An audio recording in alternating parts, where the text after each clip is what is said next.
Cette fiche méthode est la fiche méthode essentielle que tout élève de spécialité maths, que ce soit en première ou en terminale, se doit de maîtriser parfaitement. C'est l'étude des variations d'une fonction. Pourquoi? Tout simplement parce que ça va être la première question de l'exercice. Si on sait faire cette première question, alors on va pouvoir faire la suite de l'exercice. Sinon, c'est terminé. Les autres questions, dépendant de résultats de cette question-là, ne seront plus faisables. Alors, pour le sens de variation, une petite remarque au départ, c'est que les fonctions affines, on sait le faire depuis la classe de seconde, il n'y a quasiment aucune justification à donner. Tout ce qui vient de la classe de seconde est considéré comme évident. La méthode de base pour étudier les variations d'une fonction, il n'en existe qu'une, il n'y en a pas deux. Il n'y en a qu'une seule, c'est pour étudier les variations de la fonction f sur l'intervalle, on étudie le signe de f' de x sur i, et il faudra l'écrire ça.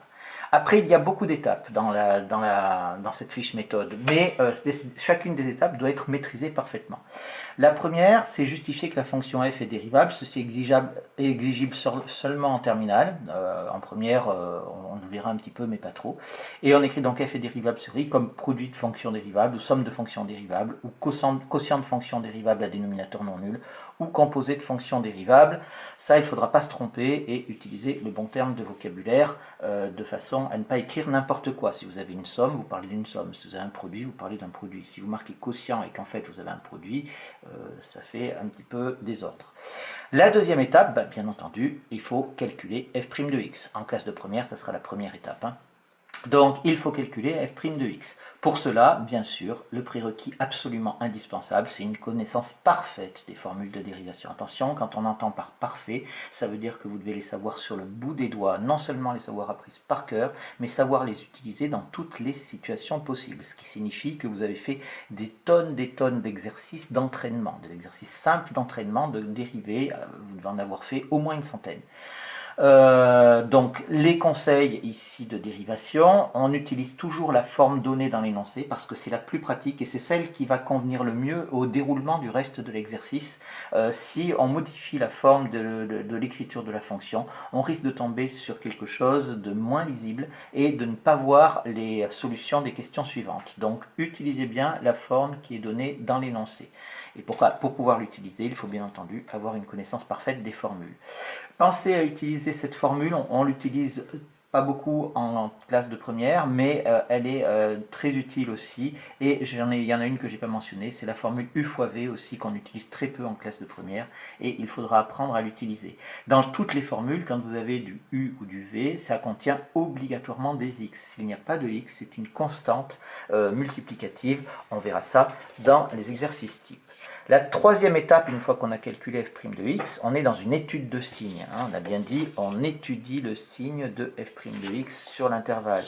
Donc si on est dans une étude de signe conduit inévitablement à un tableau de signes. Et pour faire un tableau de signes, on ne peut faire un tableau de signes qu'avec une forme factorisée ou une forme réduite au même dénominateur. Donc on factorise et on réduit au même dénominateur, comme dans toutes les études de signes. Ce n'est pas spécifique à la dérivation, c'est dès que vous avez une étude de signes, il faut factoriser et réduire au même dénominateur.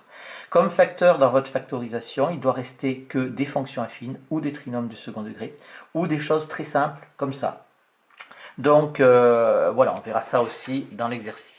L'étape suivante, c'est qu'une fois qu'on a factorisé, alors en ce qui concerne les fonctions affines et le trinôme du second degré, on a des théorèmes qui nous permettent de déterminer le signe, donc on n'a pas d'études spécifiques à faire, autre que chercher les racines.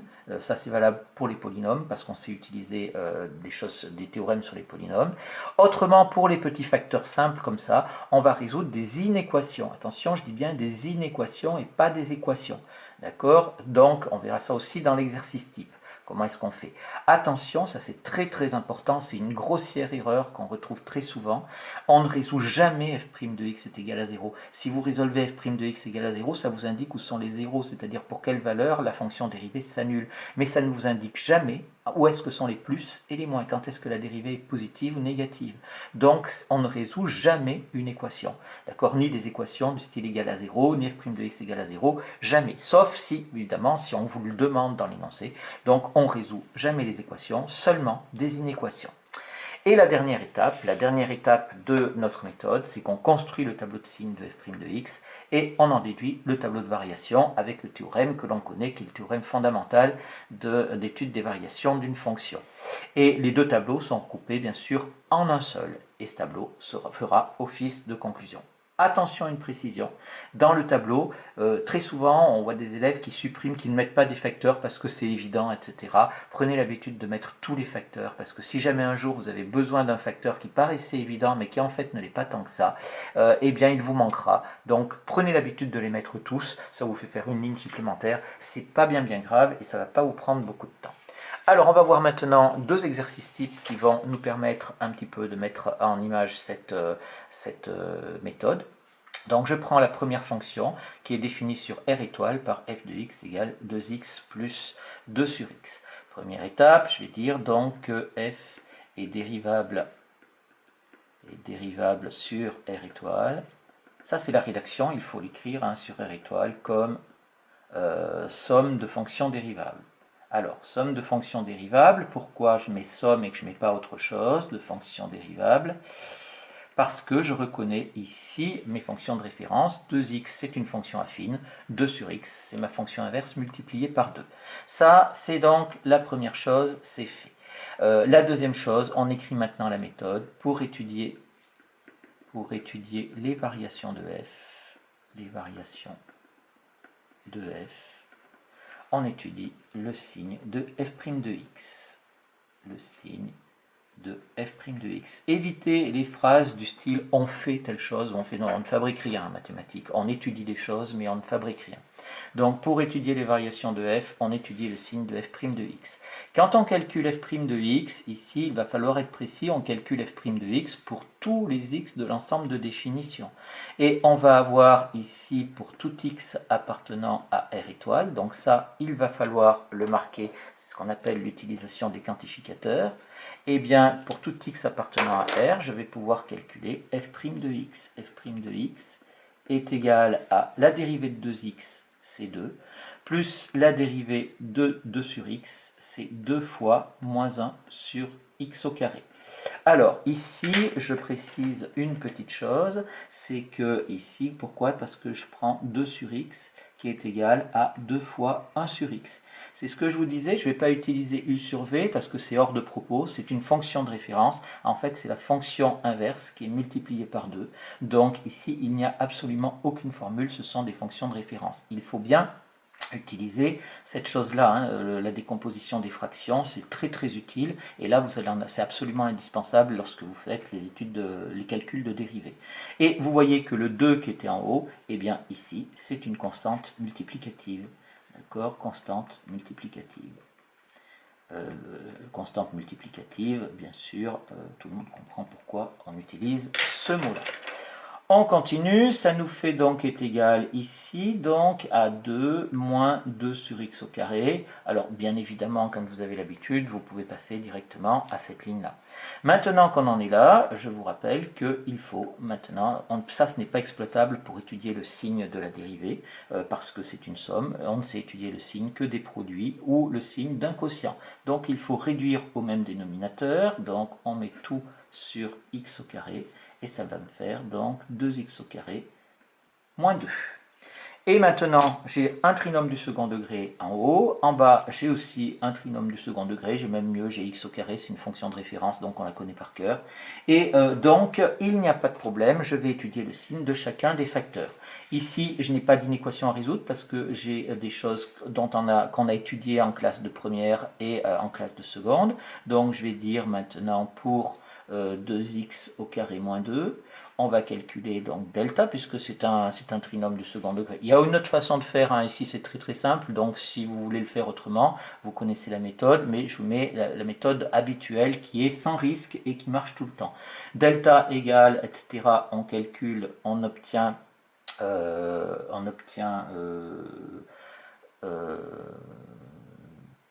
alors ça nous fait b au carré, ça nous fait 0 moins 4ac, ça nous fait 16. Et il y a donc deux racines, x1 égale, alors après calcul bien sûr, x1 égale 1 et ou x2 égale à moins 1. Bon, très simple. Et alors là, quand on en est là, attention, on est avec un trinôme du second degré, il faut bien justifier le signe du trinôme. Tout ce qui vient de la classe de première doit être justifié. Donc on va dire le trinôme est du signe de A et du signe de a qui est égal à 1, puisque c'est ce qui a égale 2, pardon, de a égale 2 à l'extérieur des racines. À l'extérieur des racines. Voilà, on a tout ce qu'il faut maintenant pour faire notre tableau de signes et notre tableau de variation. Donc je vais tracer ici, je vais avoir donc les valeurs de x. Ensuite, je vais mettre chacun des facteurs de ma dérivée, c'est-à-dire je vais avoir 2x au carré moins 2. Je vais avoir x au carré. Je vais avoir donc le signe de f' de x. Et je vais avoir ici les variations de la fonction f. Donc, ça va me donner mon tableau comme ceci.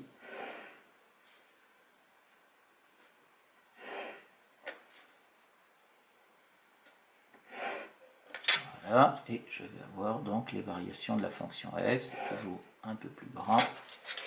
Pas de souci là-dessus. Voilà, et alors, je vais bien sûr de moins l'infini jusqu'à plus l'infini. Attention, il ne faut pas oublier que 0 va être une valeur interdite. Toutes les valeurs interdites doivent être mentionnées dans l'ensemble de définition. J'ai deux racines qui interviennent, c'est moins 1 et 1. Alors, moins 1 et 1, c'est ce qui annule mon trinôme ici. 0, c'est ce qui annule x au carré ici. Et donc, ça va me faire des séparations ici dans mon tableau. Moi, je fais toujours des séparations comme ça. Et puis après, pour bien aligner, pour avoir quelque chose de bien aligné, et chaque case du tableau doit avoir un signe qui doit être renseigné. Ici, j'ai dit que c'était du signe de a égale 2 à l'extérieur des racines. Donc si j'ai le signe de a égale 2 à l'extérieur des racines, alors je dois avoir ici positif et positif quand je suis à l'extérieur des racines, et par opposition, quand je suis entre les racines, je suis donc négatif. Un carré est toujours positif, ça on n'a pas besoin de le justifier, donc j'ai des plus partout. Et maintenant, qu'est-ce que je vais faire? Je vais utiliser ma règle des signes. Plus par plus, ça fait plus, moins par plus, ça fait moins par plus, ça fait moins, et plus par plus, ça fait plus. On n'oublie pas de dire que pour moins 1, la dérivée s'annule ici, pour 1, elle s'annule, et on n'oublie pas que pour 0, j'ai une valeur interdite pour f, la fonction n'est pas définie, donc la fonction dérivée n'est pas définie non plus, et on a donc une double barre, on a un trou dans le tableau. Et maintenant, qu'est-ce qu'on fait? Eh bien, on peut ici tracer les variations de notre fonction. Si la dérivée est positive, la fonction est croissante. Quand la dérivée est négative, la fonction est décroissante. Ici, la dérivée est négative, la fonction est décroissante. Et là, elle est positive, donc la fonction est croissante. Voilà notre tableau de variation. Quand on peut mettre les flèches là à l'extrémité des flèches, on le met bien entendu. Alors, pour x qui vaut moins 1, pour x qui est moins 1, f de x vaut 2 fois moins 1, ça fait moins 2, plus 2 sur moins 1, ça fait moins 2 aussi, donc ça nous fait moins 4 ici. Et pour f de x égale 1, ça nous fait 2 fois 1, ça fait 2, plus 2 sur 1, ça nous fait 4 ici. Voilà, et pour les autres extrémités, il faudra attendre de voir un autre chapitre pour faire ça. Voilà pour ce premier exercice. Pour le tableau de variation et l'étude de signes. Exemple 2, exercice type 2. Exercice type 2. Oh, je vais le faire derrière, ça sera peut-être plus simple. Exercice type 2.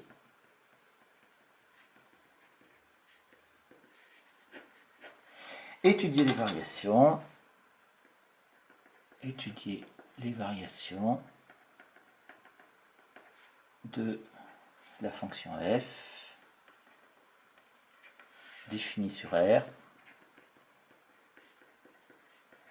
par f de x est égal à 3x moins exponentielle de 3x plus 7. Alors là, c'est une fonction qu'on retrouve, on retrouve la fonction exponentielle, qui est une fonction de référence vue en classe de première. Et donc, on va utiliser exactement la même méthode. Alors, la fonction exponentielle est dérivable, bien entendu, sur R tout entier. Après, 3x plus 7, c'est une fonction affine. J'ai que des additions. Attention, quand je fais exponentielle de 3x, ici, j'ai une composée. Donc, je vais dire, ici, la fonction f est dérivable sur R, est dérivable sur R, comme somme est composée de fonctions dérivables.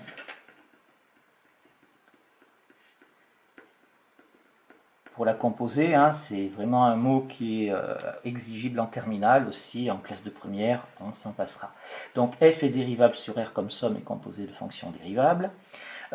Et on calcule la dérivée. Donc pour tout x appartenant à R, on a f' de x. Ici c'est pareil, ce ne sont que des fonctions de référence, il n'y a pas de formule.